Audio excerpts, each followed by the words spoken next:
Hello everyone and welcome to the channel. Today Apple released iOS 26.3 that I have here on my 17 Pro Max to show you all the new changes. So without further ado, let's jump in.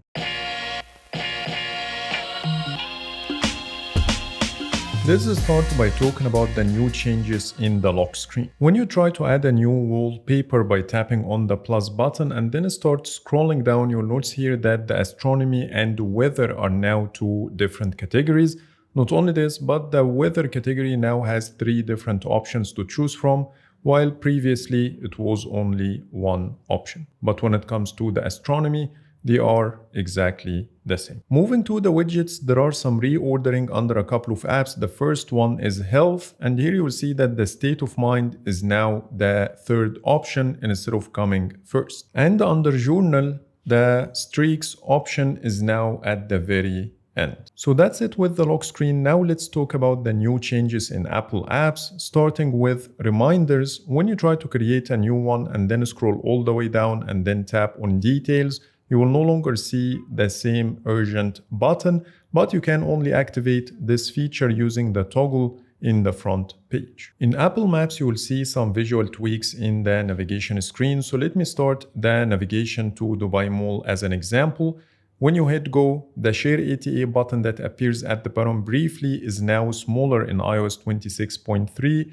Plus, when you expand the directions card, you will see a bigger margin instead of going all the way to the edge like it used to be in 26.2.1. I also found some differences when I add a stop to my route. So let me show you what happens by choosing the same exact stop on both.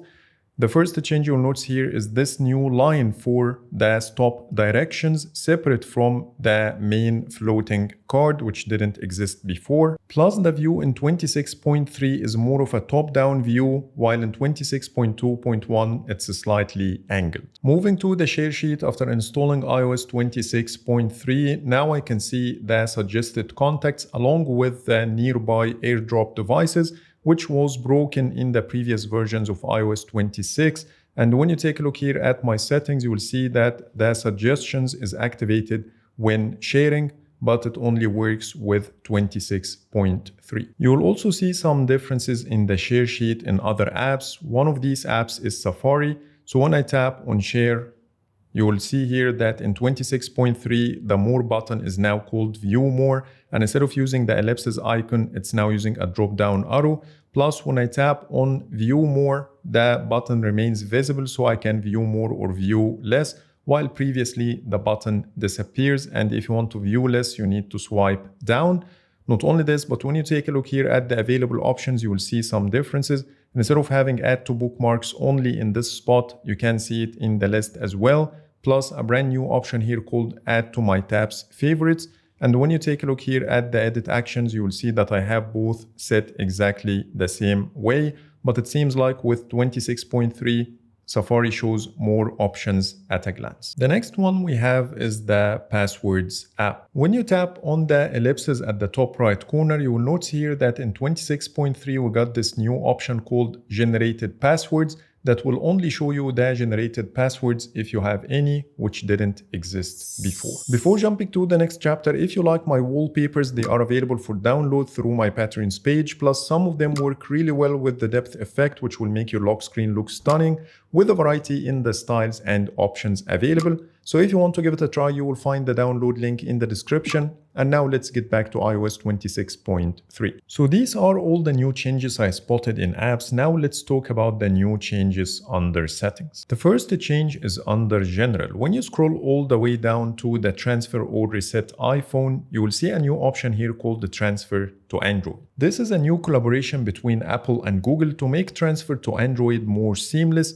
So here is one of my Android phones to give it a try and show you how it works on camera. This is the first time to try this feature, so I'm not sure exactly what's gonna happen. Once you hit the transfer to Android button, it says here, place your devices next to each other. And when you scroll down, it says, make sure your devices are running the latest software, connected to Wi-Fi, and have the Bluetooth turned on. And here it says what type of data it will transfer. So let's tap on continue.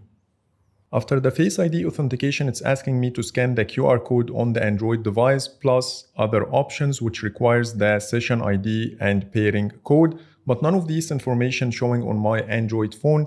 Maybe it needs to be in the initial setup phase to be able to do the transfer. So I will pause the video for a minute to give it a try and get back to you. So I decided to factory reset my Android phone, and now I have the option to transfer from an iPhone or iPad.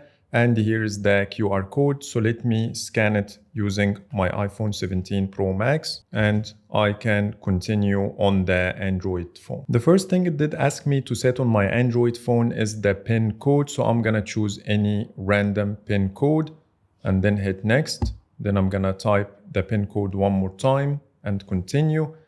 Then I have the fingerprint. So I'm gonna ignore it for now. And then I can copy apps and data. So let's tap next. And immediately the iPhone showed me all the options I can choose. I have the app data, passwords, accounts, alarms, calendars, call history, contacts, files, messages, music, photos and videos, voice memos, and wallet. So let's tap on continue, but I'm gonna also add my accounts, which doesn't allow me to do. It says incompatible with Android, so let's hit continue. And it says your photos and files only stored in iCloud will not be transferred to your Android device. So let's tap continue one more time. And the transfer process is started, which is very seamless and doesn't require any effort from your side. Now my Android device is taking me through the steps to complete the setup normally while the transfer is happening between the two devices. So let me finish it and see what's gonna happen. Now I'm done with all the steps needed on my Android device, and it says here still copying, and I can stop it at any time. So I will wait until it finishes to show you if the process is successful or not. After almost 1 hour and 19 minutes, the transfer process is done. And here on the iPhone, there is an exclamation mark next to the messages and passwords. Here it says it was able to transfer 1,662 out of 1,667 messages. Maybe that's why it has an exclamation mark. Also the passwords, it was only able to transfer 4 out of 16, and everything is done successfully. So I can tap on OK and continue use my Android phone normally. Just to confirm, here is my Android phone screen. It was able to use the same exact wallpaper I have on the 17 Pro Max. The app folders are exactly the same, but it replaced any Apple app with the Android equivalent, and that's why I have 2 Google Photos and 2 Google Maps. Comes to the data, the photos got transferred successfully, no problem. My call history is also transferred, but none of the messages got transferred over. When it comes to the apps, it's installing the same exact apps I have on my iPhone, but it's still in process. The saved Wi-Fi passwords got transferred over successfully. The voice memos, I can see them over here as well. I can also confirm that my calendar, contacts, and call history got transferred. When it comes to the files, I can also see the files transferred over when I check the download, the images, the videos, and finally the audio. So the process is like 90% successful, except for the messages that's still blank, nothing transferred over. So maybe over time things will improve, and for some reason the iPhone is stuck. It doesn't give me the option to quit this screen using the done button. So I can only go home and force quit the settings app. The second change in settings is under the Face ID and passcode page. The setup an alternate appearance option is now gone, but when you scroll down a bit, you will see this new menu item called Setup Face ID with a mask or alternate appearance together in one menu. So these are all the new changes I spotted in iOS 26.3. Now let's talk about my experience with this build when it comes to the performance and stability. And I gotta say that this build is fairly stable. I didn't come across any major bugs while filming the video.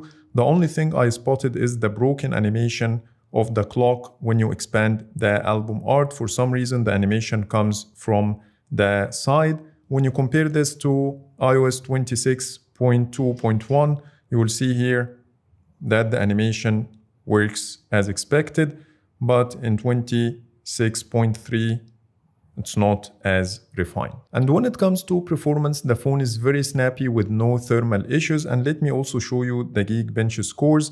I got 10,075 for the multi-core and 3,882 for the single core, which is about the same as the previous build. So Everything works as expected, and this build is very stable. So that's pretty much it for today. These are all the new changes I wanted to show you on iOS 26.3. Please let me know in the comments if I missed anything.